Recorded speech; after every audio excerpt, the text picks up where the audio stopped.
Partai apapun juga yang mengusung Anies Baswedan, tenggelamkan. Kita adalah rakyat sejati. Mungkin kita ini dipandang sebelah mata, ya. Mungkin kita ini dianggap sejenis manusia, bukan manusia sesungguhnya gitu ya, oleh orang-orang elit. Dan bahwa suara kitalah yang menentukan apakah mereka berkuasa atau tidak. Keputusan Nasdem kali ini diduga kuat memang mengingkari sendiri komitmen Nasdem soal restorasi Indonesia, soal nilai kebinekaan yang konon dijunjung tinggi, juga yang katanya dikenal sebagai partai yang banyak berisi figur nasionalis, dan itu ternyata mendukung figur yang selain bukan kader ternyata adalah tokoh politik identitas Indonesia. Partai Nasdem yang telah mencapreskan Anies Baswedan dan akhirnya menjadikan bukti bahwa Partai Nasdem nggak punya calon yang potensial dan berkualitas. Kelihatan banget, kader-kader partai nggak ada yang pantas jadi calon presiden.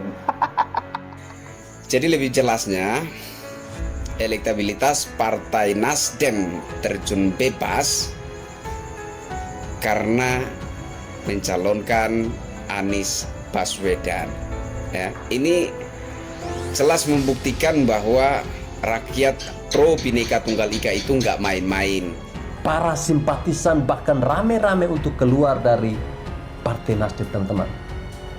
Ya, saya kira ini adalah bentuk kekecewaan. Ya, saya lebih melihat bahwa rakyat ini sudah cerdas melihat mana partai yang benar-benar mendukung pemerintah dan mana partai yang hanya memanfaatkan pemerintah dalam.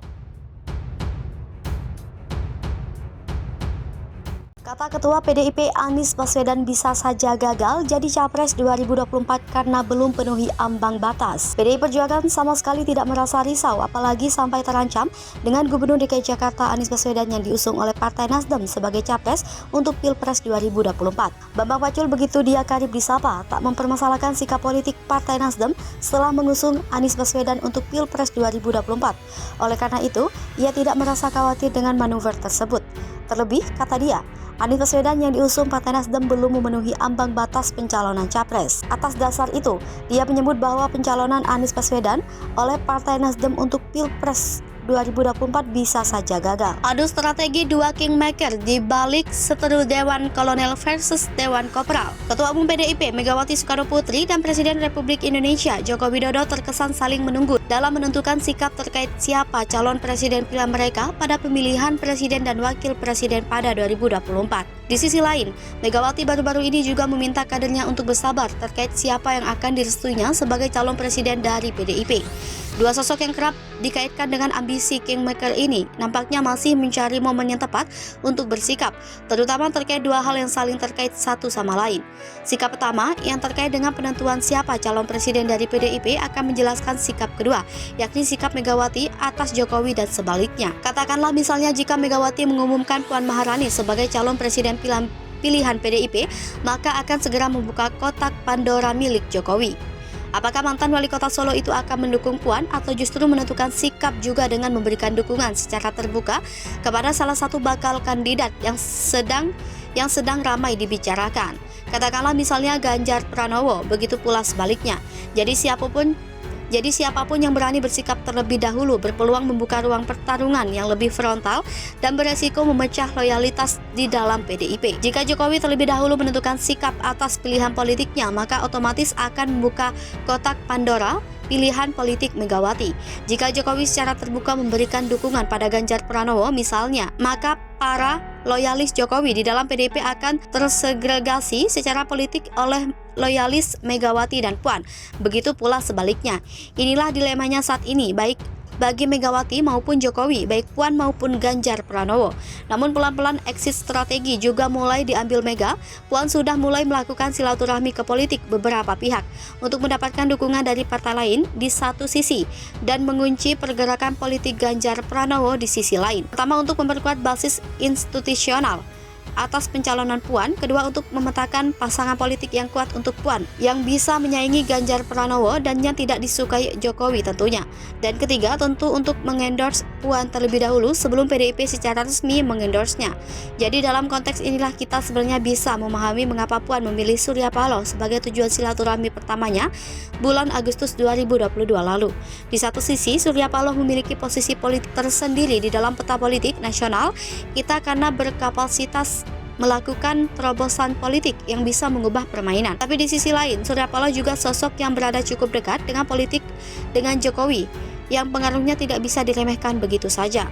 Konon, kabarnya tangan ajaibnya mampu menahan Menteri Pertanian agar tidak masuk ke dalam daftar nama yang di reshuffle oleh Presiden Jokowi tempo hari. Dengan kata lain, pilihan Megawati untuk mendorong Puan bersilaturahmi dengan Surya Paloh yang notabene adalah endorsers Anies Baswedan merupakan langkah politik strategis yang secara tidak langsung menunjukkan bahwa Megawati memang berbeda pilihan politik terkait calon presiden.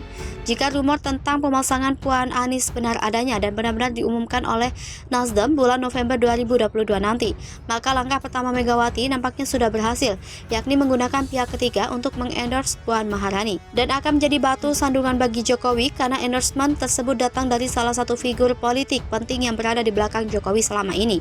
Dengan begitu, untuk sementara waktu Megawati bisa terhindar dari konflik terbuka dengan Jokowi. Tapi di sisi lain, kepentingan politiknya tetap bisa maju satu langkah dibanding Jokowi, alias seperti yang setelah saya sampaikan pada opini sebelumnya, Puan berhasil merangsek atau langkah dibanding Ganjar Pranowo. Lantas, apakah pilihan strategi Mega dan Puan tersebut diambil tanpa sebab? Tentu ada sebabnya. Saya menduga sikap tersebut adalah reaksi atas terobosan populis Jokowi di akhir Agustus 2022 lalu. Jokowi mencoba memecah kebuntuan dengan cara menghimpun langsung aspirasi bakal calon presiden penerusnya via musra alias musyawarah rakyat di Bandung dan konon akan berlanjut di Sulawesi dalam waktu dekat.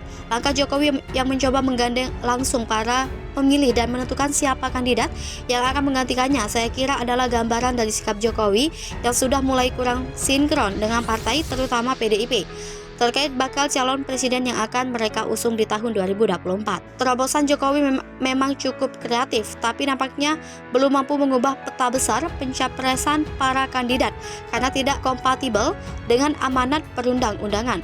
Masalahnya apapun besar relawan yang dihimpun, jika tidak terkoneksi dengan segera dengan partai atau koalisi partai-partai, maka akan sulit untuk bergerak ke level selanjutnya. Menurut hemat saya, alangkah lebih baik bagi Jokowi, begitu pula Ganjar Pranowo, untuk segera menemukan pihak ketiga layaknya yang dilakukan oleh Megawati. Jika Jokowi memang tidak mendukung Puan, tapi pendukung pihak lain, katakanlah Ganjar Pranowo, maka kebuntuan konstitusional ini harus diatasi segera. Jokowi bisa saja bermain halus untuk mendorong KIB segera mengumumkan Ganjar Pranowo sebagai salah satu pilihan pertamanya untuk dimajukan sebagai Capres 2024. Jika itu bisa terjadi, maka level permainan akan segera naik peringkat tanpa seteru terbuka antara Jokowi dan Megawati.